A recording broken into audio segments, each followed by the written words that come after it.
কোটা নিয়ে আন্দোলন বা কোটা সিস্টেমের বিরোধিতা বা সমর্থন সাধারণ কিছু বিশেষ কারণের ভিত্তিতে হয়ে থাকে। নিচে কিছু প্রধান কারণ উল্লেখ করা হলো।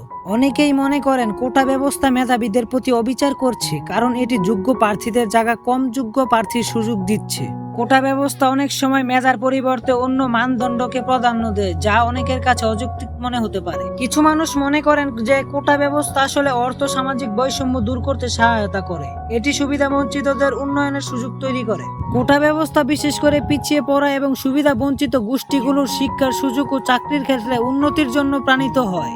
অনেক সময় রাজনৈতিক দলগুলো কোটা ব্যবস্থাকে নিজের রাজনৈতিক ফায়দা হাসিলের জন্য ব্যবহার করে, যা বিতর্কের জন্ম দিতে পারে। এই বিভিন্ন কারণগুলোই কোটা ব্যবস্থা নিয়ে আন্দোলন এবং বিতর্কের প্রধান কারণ হিসেবে কাজ করছে। বাট আফসোস, আমাদের দেশের ক্ষেত্রে সম্পূর্ণই ভিন্ন।